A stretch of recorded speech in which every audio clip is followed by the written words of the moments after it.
हम लोग के जीवन में नहीं होना चाहिए, लेकिन हम लोग के जीवन में नहीं है। हम मानते हैं हम पंडित जी हैं, हम मानते हैं हम ठाकुर साहब हैं। ये श्रेष्ठपना ही परेशान करके रखा है। मान पुड़ी है जहर की, खाए सो मर जाए, चाह जो इसकी राखता वह भी अति दुख। भगवान राम ही क्यों? क्योंकि राम जी के जीवन में अमानित्व था। राम जी अपने को श्रेष्ठ नहीं मानते थे। सुमंत जी को भी उठ के पिता के तुल्य आदर देते थे। लखन जी नाराज हो रहे और राम जी केवट का निहोरा कर रहे। लखन जी को था कि हम राजा के पुत्र हैं और एक केवट दो कौड़ी का हमको परेशान कर रहा है, लेकिन राम जी के जीवन में बात नहीं थी, अमानित्व। इसीलिए भगवान राम इस राष्ट्र के स्वाभिमान है। कारण क्या है? राम जी के जीवन में अमानित्व, अधमनित्व। राम जी के जीवन में दिखावटीपना नहीं है। भगवान श्री कृष्ण के जीवन में भी देखे तो दिखावटीपना नहीं, लेकिन हम लोग दिखावटीपना गुरु दर्श करूं। आपके हमारे घर जब कोई मेहमान आता है ना, ऐसे भले हम लोग अलग अलग रहते हैं, बातचीत नहीं है, लेकिन मेहमान आ गया तो थोड़ी देर के लिए दिखावापन, उसको दिखाने में कि हम लोग ठीक ठाक हैं, आपस में झगड़ा नहीं। ये क्या हुआ? दिखावटीपना हुआ कि नहीं? ऐसे भले 1 रुपया भिखमंगे को न दे, लेकिन मेहमान के साथ बैठे हैं और कोई मांगने आ गया तो उसको दिखाने के लिए ये दान नहीं कर। ये मेहमान को लगे कि मैं भी दानी हूं, अब उससे मुझको नागने के। तो क्या है? अधमनित्व। ये दिखावापन है। जिनको दान करना है वो तो बेचारे गांव में नहीं है, फिर भी दान करने को तैयार है। भाई भंडारा हो तो उनके जीवन में दिखावापना नहीं है। क्या नाम है उनका भाई? हाँ, अरविंद सिंह। ये दिखावापना नहीं है। जो दिखावापना होता तो लोग आते, हाँ भाई हम आए हैं, हम दान कर रहे। तो अमानित्वम, अधमनित्वम, अहिंसा।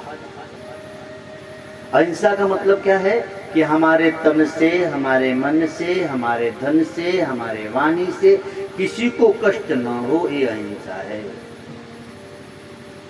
फिर से मैं दोहरा दूं, आपके तन से, आपके मन से, आपके वाणी से, आपके धन से किसी को कष्ट न हो, ये अहिंसा है। अहिंसा शांति आर्जवम। क्षमा क्या है? अच्छा, क्षमा के भी कई गुण है। एक क्षमा होता है मजबूरी बस। एक आदमी जा रहा था और किसी पहलवान से धक्का लग गया, तो पहलवान ने 2 झापड़ मारा। इसने, अब दुबला पतला आदमी है लेकिन क्रोध तो आया, मार खाया। बोले मारा कैसे तूने? तू खाली ये बता, तू मुझे मजाक में मारा है कि गुस्से में मारा है? अच्छा, ये पूछने वाली बात है। 2 झापड़ मार दिया तो बोला ये बता, तू मजाक में मारा कि गुस्से में मारा? तो पहलवान ने कहा गुस्से में मारा। क्या कर लेगा बता? बोले गुस्से में मारा तो माफ करता हूं, मुझे मजाक पसंद नहीं। अब हद है, ये तो मजबूरी का नाम आता है। बोले गुस्से में मारा तो कोई बात नहीं, मजाक मुझे पसंद नहीं। अब एक कौन सी क्षमा है भाई? पता है कि बोलूंगा तो झापड़ मार देगा, ये क्षमा नहीं है। आप जा रहे हैं, आप अपने जीवन में अनुभव कीजिए। आप और हम समझो पैदल जा रहे हैं, कोई छोटा बच्चा साइकिल चला के जा रहा हो और उसकी तेज रफ्तार से बरसात के दिन हो और आपके कपड़े पे कीचड़ आ जाए, आप क्या करोगे? रुक रुक रुक, गाड़ी ऐसे चलाते हो। यहाँ क्षमा करना चाहिए था, वो छोटा बच्चा है, लेकिन यहाँ आपने क्षमा नहीं किया क्योंकि आपसे छोटा है। अच्छा, आप जा रहे हो, कोई बड़ा आदमी कार से चला जाए और आप पर छींटा पड़ जाए, अब क्या कहोगे? क्या साहब पूरा कपड़ा खराब कर दी, बताइए। अब यहाँ क्षमा नहीं करे, मजबूरी है। आपको पता है कि आदमी बहुत बड़ा है, बुरा तो लगा है, क्रोध तो आया, लेकिन अब क्या करे भैया? अब बताइए, क्षमा है क्या? क्षमा तो उस बच्चे के साथ होना चाहिए था जो साइकिल से जा रहा था। तो क्षमा का रूप यह है कि हम दंड देने में समर्थ हैं और फिर भी हमने क्षमा कर दिया, तब तो क्षमा है। ये बात ना देश की सासू माइयों को भी समझ लेना चाहिए। एक बाप और बेटा बाहर बैठ के चाय पी रहे थे। अरे चाय नहीं पीना चाहिए, अरे तो लोग सोचेंगे आप तो खुद ही कह रहे हो। एक दो बेटियां मेरी इतनी अच्छी कि चाय छोड़ दी, बहुत अच्छा। मुझे बहुत खुश होता। देखो मुझे लगता है कि विद्यार्थियों को गुणग्राही होना चाहिए। पीछे वाले बच्चे सुनो, एक दिन हम लोग के घर गए थे। तुम्हारे बाबा के बेटे का क्या नाम है? हाँ? बाबा के बेटे को पहचानती हो?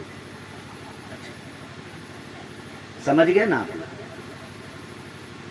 तो हम इनके घर गए तो हमने कहा लोग से चाय न पी।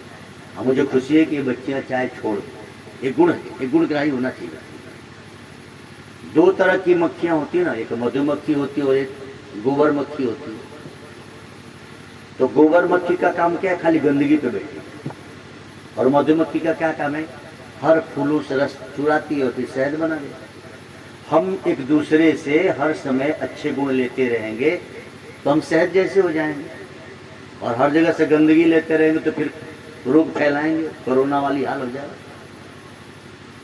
चाय नहीं पी, मैं वो बात समझाने के लिए कह रहा हूँ।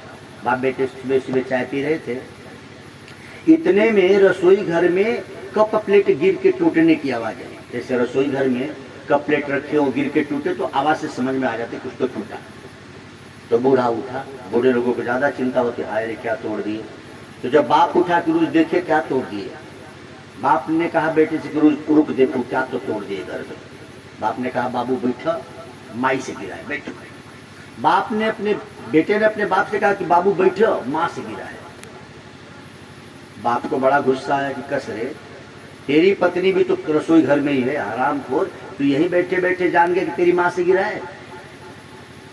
भाई कप प्लेट गिर के टूटा रसोई घर में, तो सास बहू जब दोनों उसी घर में है तो बेटा कहता है बाप से कि पिताजी बैठिए, माँ से गिरा है। तो बाप ने कहा तुझे कैसे पता कि तेरी माँ से गिरा है?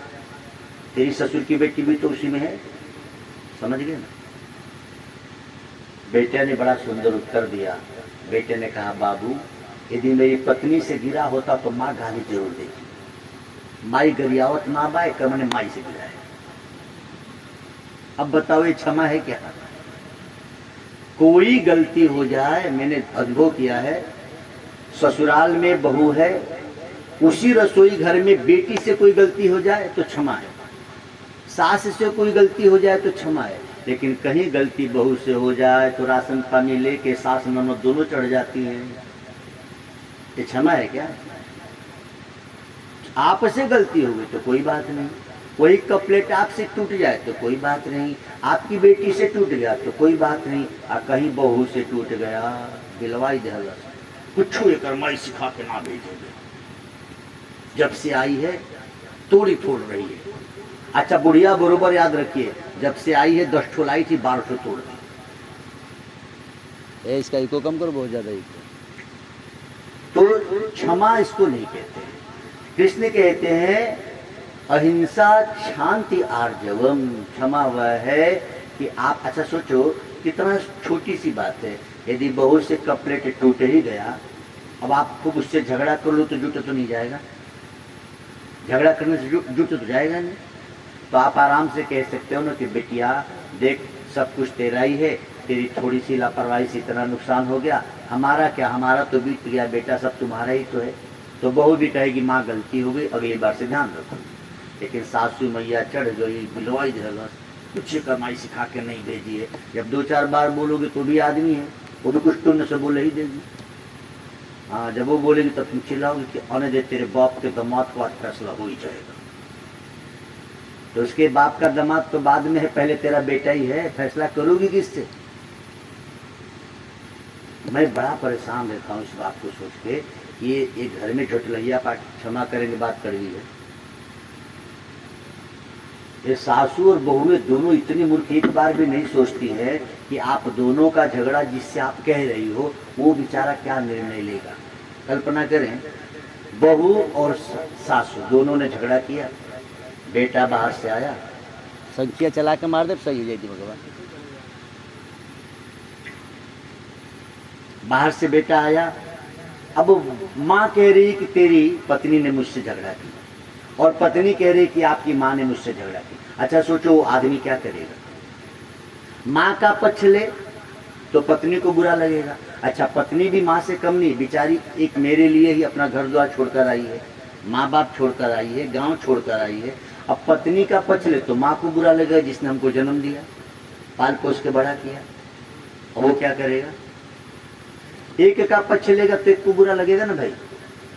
आप किसी को न बताओ तो मैं अपनी बात बताऊं।